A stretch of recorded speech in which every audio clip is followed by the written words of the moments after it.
Okay, what we're going to be making today is the pinch pot, nicknamed the Caveman bowl.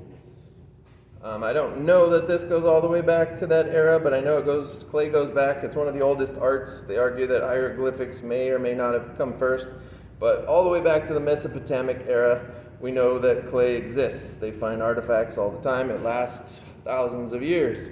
So I got a ball of clay. This is 3/4 of a pound. Okay, 3/4 of a pound. I'm going to ball it up pretty fierce. Want to be sort of aggressive. And you can see that little amalgam or that little extra piece I had on there. You can still see some of those lines. I want to blend those before I get too far ahead. Okay. I'm just going little bits. I basically pat, turn, turn, which will make a little football shape. Then I'm going to turn it, so I was going this way. Now I'm going to turn it this way and go the other side. And just try to make it as round as I can. So at first it's pretty aggressive, then I'll ease up and I'll soften my touch. It's never perfect because sometimes our knuckle bones stick in there, but I want to try to get rid of as many little spikes or points, peaks as possible. Okay? So now I'm going to ruin it and show you again, but I want to take a little quarter piece off. Okay, take a little quarter piece off. I'm going to put that in my clay bag to keep it nice and wet while I work. Okay, that's going to be my foot later on, a little stand for my piece. So again, I'm going to pat this into a ball, a little faster this time.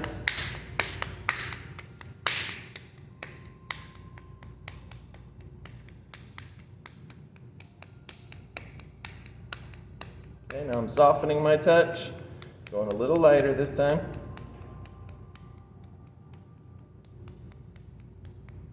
Okay, nice round ball. Sometimes I'll take it and swirl it around on the table a little bit. That'll make a point too, so just be aware.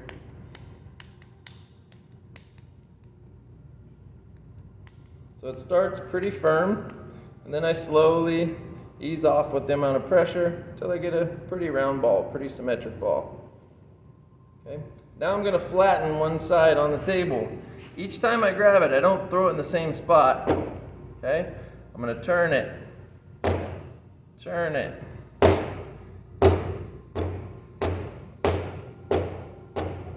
And see, you can see how soft the clay is. Even my fingerprints just from grabbing it will leave little indentions, which I can clean up before I start. Okay, and the more concentrated you are on the details along the way, the less work you'll have to do later on. So now I'm ready to start my bowl shape.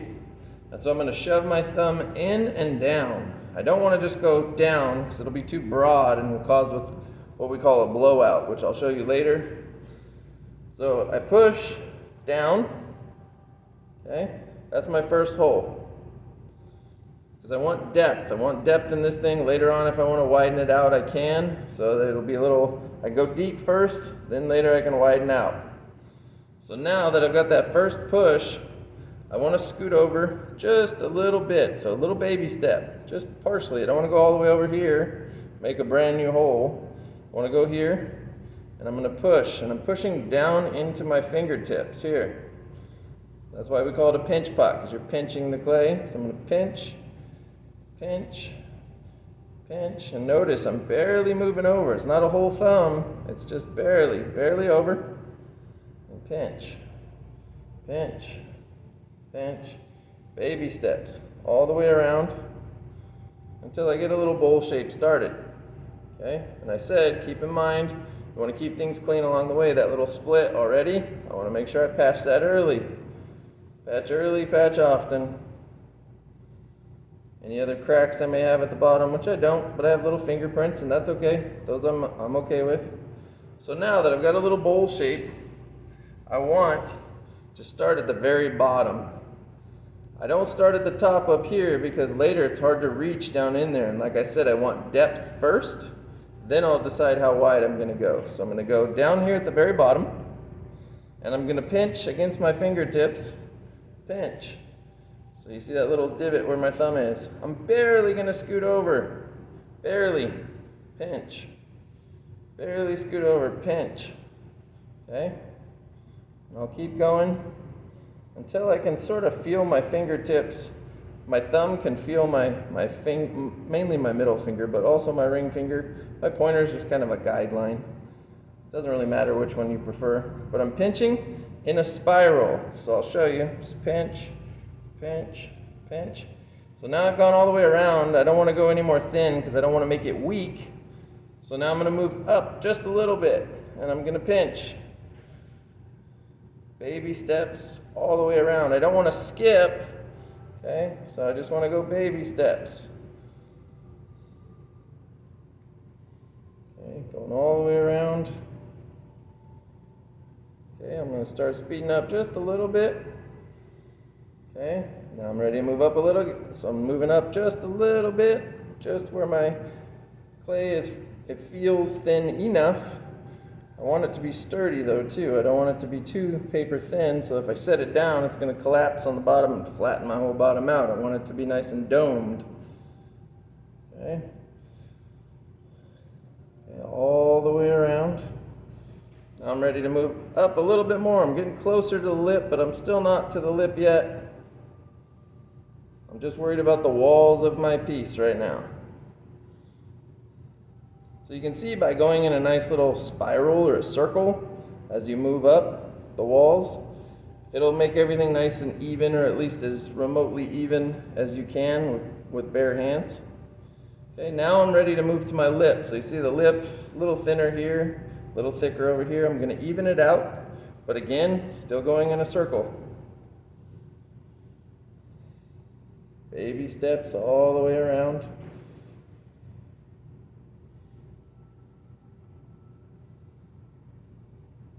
Okay, if your lip gets a little uneven, like this one is, you can always pack it down if necessary. Again, turning it. Because the hand causes a little bit of uneven pressure, so sometimes I like to turn it as I go, make a nice even lip. It's not even by thickness, but it's level. So now I'm going to thin that out just a little bit. Again, clean as I go. If you start getting cracking or anything on the outside, sometimes the clay gets overworked, sometimes it gets a little dry. I may use a little water and sponge to moisten it. But my hope is that I don't have to. I'll work efficiently throughout. Okay, so there I have my bowl somewhat made. This one's getting a little wide on me, so I want to add a little bit more depth. And the way I do that is I'm going to push my thumb straight down in the middle, almost making a point out of the bottom of my bowl. So sometimes I'll cup my hand like this, and I'll push down into that little cupping. And again, I barely move over.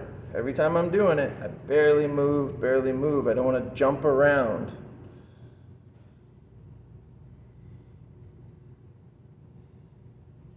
Okay, so we got a little bit more depth out of it. Now,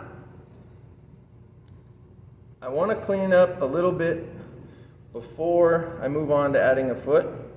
I don't want to set it down here, especially when it's soaking wet. I would flip this and let it dry a little bit. But notice all these little fingerprints I have on here?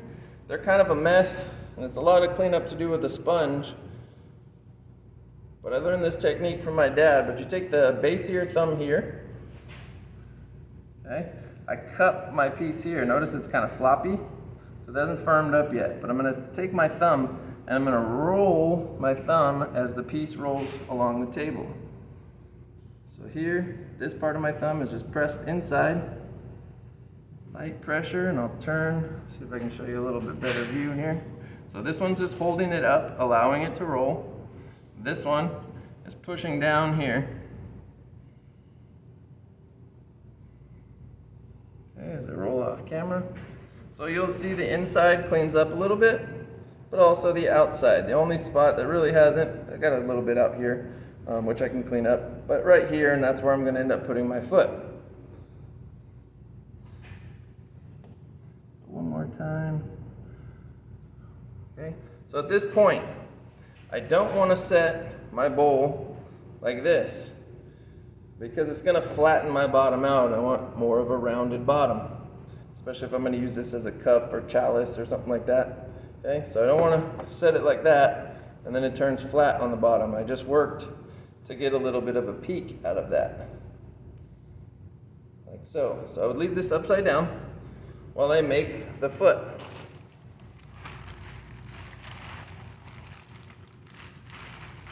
I'll take that little quarter-sized piece out of the bag and I'll roll out my foot. Okay, when I roll my coil, I make it look kind of natural. I do it a lot, but I want you to keep your hand parallel to the table and go full length of your hand. I even have students use their forearms sometimes in there if their hands are small, but full length until it's nice and even and long enough to wrap around one full circle. Right now I'm just getting rid of bumps from my knuckles. That's why I'm doing smaller strides now. Just evening out my coil. Okay. So I'm gonna just gauge on the bottom of my piece. So I don't want too tiny of a footer or my bowl will fall over, my little Unami cup or bowl. So I'm gonna take it, overlap it, and I'm gonna slice where it overlaps. Okay, that'll give me a fairly even little piece, like so, okay? So by the blessings of TV here, I have one that is already firmed up just a little bit that I made earlier. Okay, this one sat out about 40 minutes. Actually, it was about 25 to be more accurate. I think it's about 25, not quite 30 minutes. So this one is firmed up just a little bit. So I know if I set this on the bottom, it wouldn't just flop on me. I could work on it upside down, which I'm going to on this. But I told you I'd show you what a blowout is before I add the foot. So going back to the bowl. So this one's got a little bit of depth to it, okay? Real floppy. Okay, see how floppy it is? But the blowout is when people don't go in that small spiral and they're not adding depth. They do this out here, out to the sides, and you end up with something that is not really even a bowl anymore. It's borderline a plate, but it's just going out too wide. This is the blowout, and to get those detail points, this I would ball up and start again. It's okay to start again here. You will make mistakes. It's a part of the class. It's totally acceptable and expected. Okay, this I would start again. Start my pinch again, okay? But a little cleaner than that. For the foot.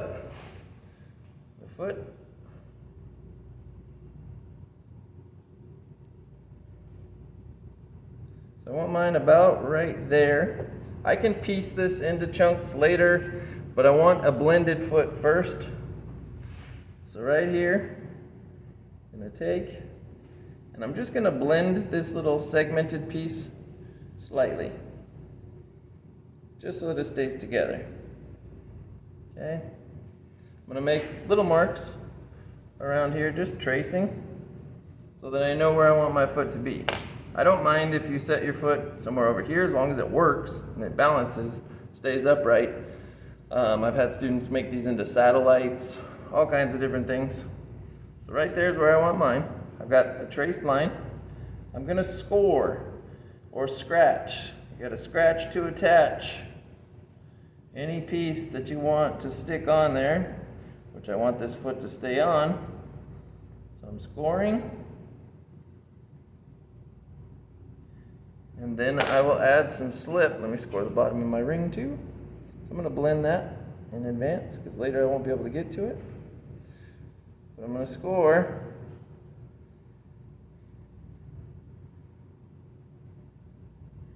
And you'll notice I go one direction first. Then I'll come back and do a little crosshatch pattern. They got to be pretty close to each other. You don't want to get too separated. Okay. This piece will be slightly forgiving because one, it's very small, and two, it's going to be blended. So I'm going to add a little slip. I don't swipe my slip, I dab the slip on. Okay. Put it back where I set it, where I intended for it to be. Okay, slight pressure, but I don't want to collapse the bottom, but this one has firmed up a little bit. So now I'm going to take my modeling tool. You can use whatever works best for you, but I'm going to blend out here.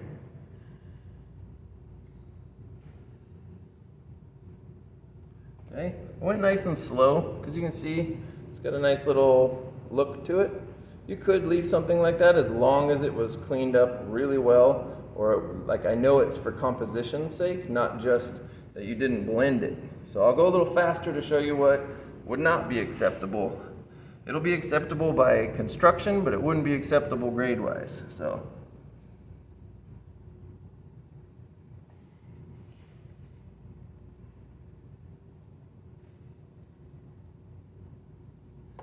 okay, that is more of a mess than it is something you were going for in technique or style points. So now I blended the outside, now I'm going to blend the inside. This will really make sure it adheres to my piece. And this is a part of the grade, blended inside and out. This is why you need to let it firm up, because you're going to be adding pressure. You don't want to flatten the bottom of your piece. You're going to be adding pressure now even more so, because I'm going to get my finger and I'm going to blend and blend and blend and blend.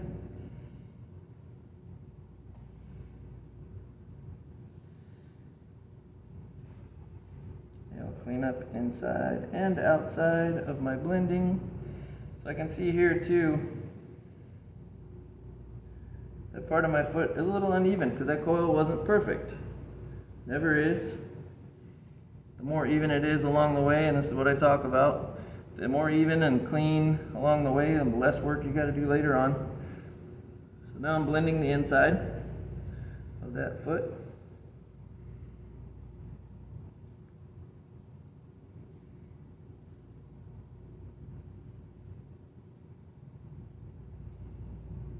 Okay, so now I have a foot, but you can see it's a little uneven, a little thicker over here. So that was where my coil was thicker. This is where my seam is as well. So I'm going to thin that out, just make it look a little more even. It's not so obvious. Okay, a little bit of water. So you can see I'm getting a little cracking on the foot just from moving and bending the clay, and it's slightly dry, not that much. Add a little water to it, make it a little bit more flexible. So you can see this little line I have down here too from where I blended my foot. I can take my smooth rib, blend that nicely.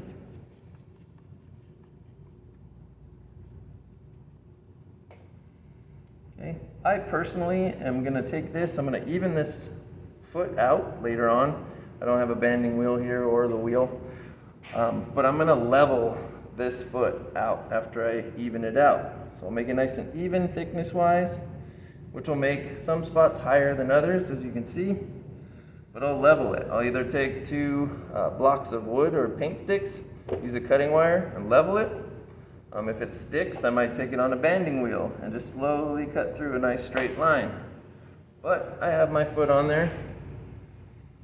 Okay, I would not set it on my foot right away. Because one, I just added water, so it's going to be a little softer. And two, it's fresh clay, so my foot will collapse. So I want to allow some firming time. So at this point, I would clean up this outside like no other. Just clean, clean, clean, clean, clean. Try not to push too hard. Take what it gives you. If you feel it giving on you, then you want to ease up on your pressure. Maybe wait a little bit longer to let it dry a little bit. Okay, clean up the inside of my foot. Okay, so you can see a little uneven. I would level that on a banding wheel, which I'll do. Off video, of course. Right now I'm just going to flatten that out. So I've got a little bowl, basic bowl. At this point it comes to a lot of cleanup. I may take my sponge and just really go to town on all this. Clean up my lip. Okay, maybe take my fingers, which is our most useful tool, and just kind of round this out because I don't want that lip to be hanging over. Nothing will pour out of it. So I'm going to go in and clean that lip up. At this point, a lot of cleanup before I decorate, but I'm going to move into decorating. So I may separate this into little zones. So I'm going to put a little line. Little line. I'm just going straight across. Little line. And one last line. So I always try to do either even or odd amounts of lines, but I try to get even little categories.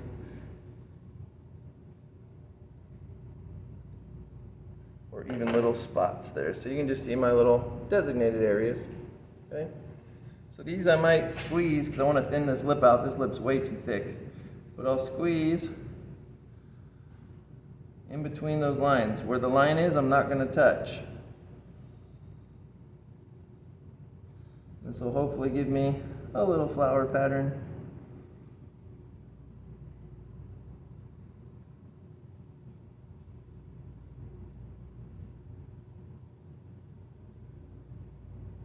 Okay, just going all the way around. That one I got a little close to the line. Try to steer clear of the line so that I have one little thick spot. And all the while, notice we started as a ball of mud. Things, sometimes you think, oh, I'm going towards progress, and then all of a sudden you're messing it up, and that's all a part of it. You got to experiment and see where you can take it.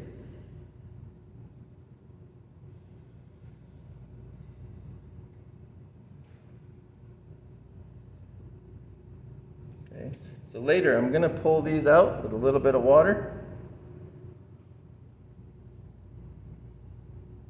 Even out that wall. I'm not going to do all of them on camera, but I'll do them later. And what I'll do is, as I have that little divider, as I pull these out, I'm going to flop this out a little, just the top part, to make a little floral design. So I'm doing something with the lip. You could make the perfect circle, do something nifty. I've seen people add little cubes to it to make like a castle. Just giving ideas here. So when I start this, I don't want to just pull the top because then it'll get paper thin. The thinner the lip is, the more likely it is to chip. But I am going to pull some of this clay up. And it'll give you something over time. Just keep working with it. Then flop my little petals out. Okay. Little petals. But notice my lip is not paper thin. I don't want it paper thin. This one is getting there. It's a little thin, so I can thicken that back up. So now, once I finish all those, which will take me a while, to get my creativity points. I might even make a little cavern down in here with my thumb. That makes this even more floral looking. But now I need a texture on the outside. And a texture, I'll show you what is not an example of texture. So every year I get someone who does something like this.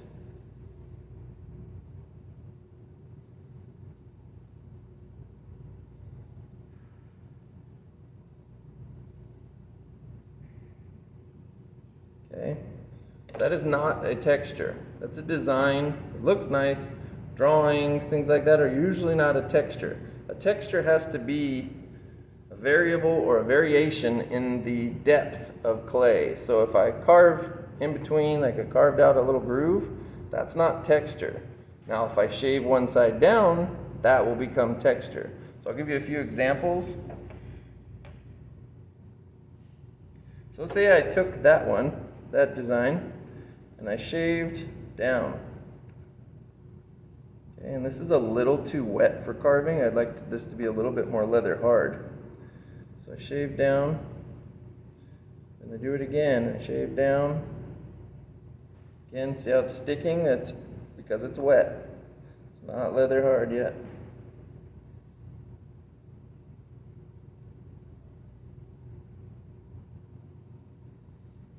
So this I would expect in more than just a line. Maybe a majority of a side or sides. But this is getting closer to a texture.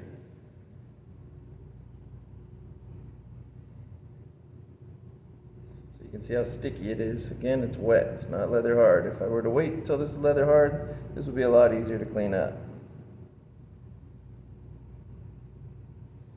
Okay, so you see the variation in depth of clay. That's more of a texture. I've seen students use the back of a needle tool. Now if you just did little bumps, like say I did little bumps like this, them that separated, not a texture. But if I get in there and do a bunch and create different levels of clay, then it could become a texture. Texture could even be something as simple as, and again, if you don't like it, say you start doing it and you don't like it, blend it. Blend it back in. Level it out, check it from all sides. Okay? I can even do something pressed in like this. And notice I'm using those little lines in between my flower petals, which I only have like one full petal and one partial petal done. But I'm going to press this in down that little pattern of my flower.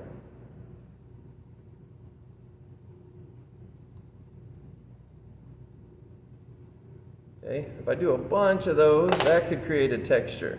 Okay, texture is one of our decorative designs or decorative techniques. This would need more. This is just very fast, just showing you variations in the levels of clay. That would even need more depth. I'd need more pressure, and I'd need to flatten out a little bit more to be able to make that or call that a texture. So texture, again, is variations in levels of the clay, but you should be able to look at it and know that you can feel it. Not just guess and say, I think I might be able to feel it. Or if you look at it and you go, it looks like a texture, if I take my finger up that texture and I don't feel anything and it still feels flat, then it's not a texture. So that is the pinch pot. Lots and lots of cleanup, lots of decorating left to do, but that's it in a nutshell.